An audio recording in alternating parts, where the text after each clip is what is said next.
Hey everyone, it's Strange Michael. I hope you're doing well today. This movie I'm about to talk about came out in 2015. It's almost 2 hours long, which is way too long for it. And I've wanted to see it since it came out, and I just never got around to it in 2015. I was too busy with work and starting out in the world and my adult life and blah, blah, blah. Anyway, I'm a huge fan of the first Ted movie. This is Ted 2, written and directed and starred by Seth MacFarlane, the creator of Family Guy, American Dad, Cleveland Show, so many things that I love. Seth MacFarlane is a comedic genius, and I will stand on that until the day I die. And whether you like his kind of comedy or not is obviously a subjective thing, but I really enjoy his work, matter of fact. This is the direct sequel to the first film from a couple of years before it. I think, 2012, 2010, 11, somewhere in there. Anyway, Ted 2 is a very much lesser sequel than its first movie. The first movie, I think, is fantastic. I think it's one of the best comedies made in probably the last 10 years. I guess it's longer than that. Closer to 15 years, something like that. 20 even. Anyway, what is Ted 2 about? Well, basically, the film opens up with Ted and Tammy Lynn, the chick from the first movie, getting married, and around 6 months before, or right around this time, Mila Kunis has left Mark Wahlberg. Apparently, they did get married at the end of the first film, but things did not work out. She left him. They don't really cover that too much.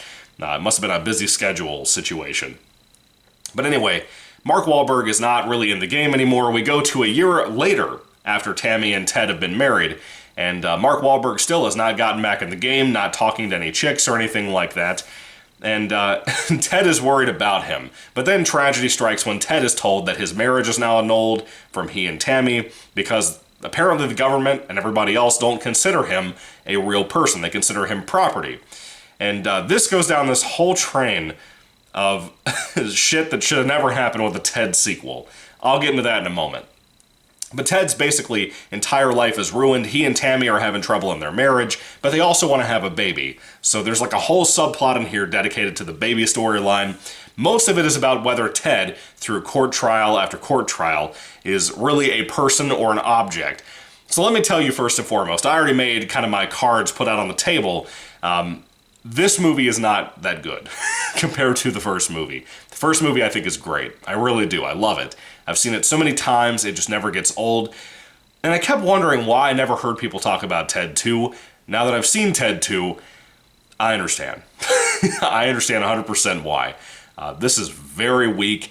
It was so solid and enjoyable, even with the baby storyline and stuff, because you didn't really know how they were going to pull that off.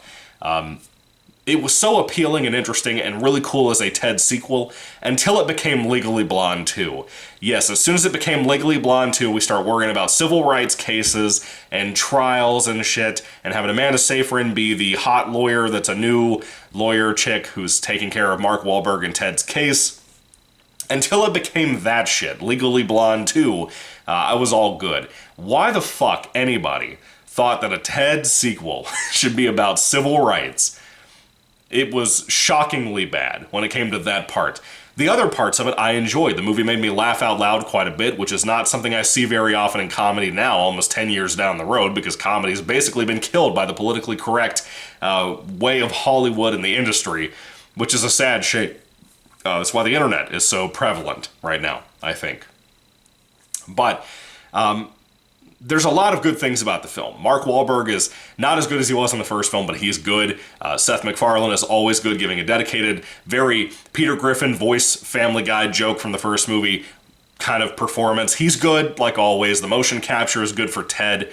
The performances from everybody else. Amanda Seyfried, her character's not that great, but she's okay in her performance. The chick playing Tammy Lynn, she's great. I really enjoy her.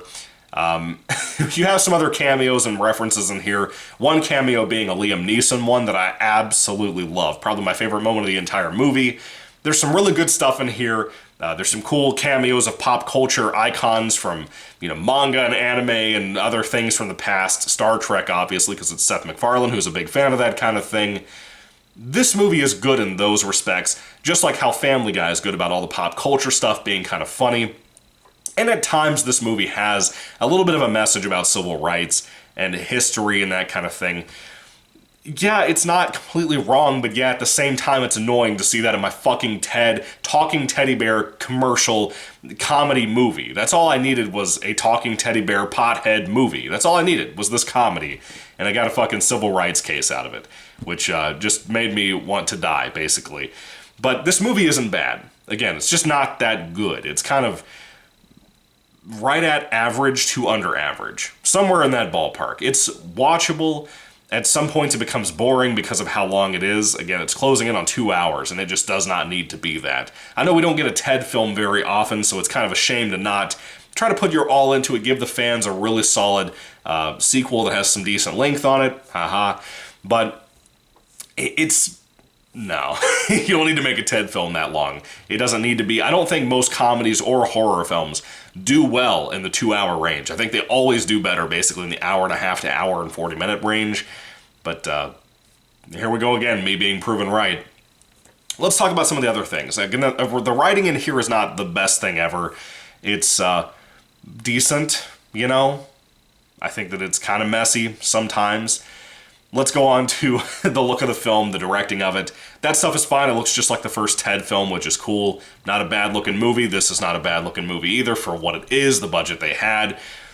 But then you have a lot of, like, song and dance numbers, too, that they filmed for, and those look exceptional compared to the rest of the film that's kind of just bland and gray and empty-looking rooms. They look like the type of YouTube channels you see about minimalism, you know?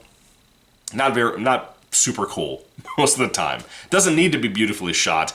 Could improve on that if it was, with better lighting or whatever, but it is what it is. You know, it's fine. Not trying to nitpick this movie. I like Ted. Ted 2 is a flawed product, very much.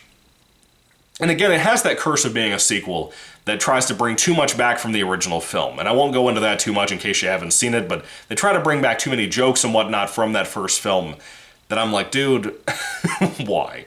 Why would you bring that back or this character back or blah, blah, blah? Doesn't always work. The practical effects are good, but there's not really many of them to talk about. I guess when you talk about certain fights or whatever that happened in the movie, that stuff looks good. But of course, the big thing to talk about here is the CGI for Ted. Ted is a CGI teddy bear, obviously. Personally, I think he looked really good and much, much better in the first movie. This time around, some scenes, some shots, he looks a little shoddy. His movement and stuff for the stop motion capture they did for him, not on scene obviously, but off screen, looks good. I think it looks really good. His movements and stuff, it's filmed well, sometimes better than the first movie from what I remember. It's been so long since I've seen the first Ted. But the CGI of him, the detailing of him, sometimes, again, it's a little shoddy. It doesn't look as clear or perfect as it could be. Maybe they had a lower budget here. I figure they have to. Some of the stuff with the kind of pop culture references they were able to get the rights to, like Star Wars and Dragon Ball Z and stuff. Yeah, I threw out some of those references in here. They're in here. For the ability that I assume they had to pay to try to get those things in this movie to make money off of it, some of the budget had to have been a little bit larger that went to those things. I'm convinced of that. But it was cool in that respect. The music was fine. There's some really good moments in here. Again, with the dance numbers and stuff, the music involving those are very Broadway, like Seth MacFarlane loves, because for whatever reason, every asshat in Hollywood who can mildly sing has an idea that they need to be part of Broadway and make it a big thing and make it like a public thing where people like it, which is not common. There's a reason it's not done very often. There's a reason that Hollywood doesn't make much money off of that, aside from shitty late-night talk shows and Ted. But it happened here. The music wasn't horrible. I liked it for the most part. Aside from that, Ted 2, if you're a big fan of the first film, maybe you want to check it out. Maybe a lot of people will like it more than I did, but the civil rights focus thing just clogs this movie up like a bad drain in an old house. You know what I mean? Anyway, when it comes to Ted 2, if I had to rate this film on a 5-star basis, it's a messy film, but it's not a bad movie. I didn't hate watching it. I had a good time, especially in the first, 30 minutes of the film. Some of the latter parts of it that don't focus on the civil rights stuff were pretty interesting, too. I like a lot of it. I don't like most of it, I have to tell you, because of so much time dedicated to shit I just don't care about and don't think needed to be in this movie. Again, clog drain analogy said once again. If I had to rate Ted 2 on a 5-star basis, I'd give it probably like a 3 out of 5 stars. Very mixed bag, dude. Very, very mixed bag. Whereas the first one, I would rate like a 4 or 5 out of 5. I think it's perfect, pretty much. Really perfect for what the concept could be, what it needed to execute itself on, or be executed on. Not kill itself, but execute itself on. This movie, go kill yourself. Anyway, thank you all for watching, guys. I'd love to hear your thoughts and comments about Ted 2. I haven't reviewed the first film yet on the channel, but I will at some point, I guess, in the future. I have so much to watch and video games to play and books to read and stuff right now that I just don't have the time for it. Christmas is coming. I plan on reviewing a lot of Christmas movies that I love, mostly classics, but you know how that goes. Anyway, thank you all for being here. Tune in eventually for a Ted review, I guess, way later on in like 2024 or something, whenever I get the mood to watch it. But anyway, thank you all for watching, guys, once again. God bless you, happy Thanksgiving, and goodbye.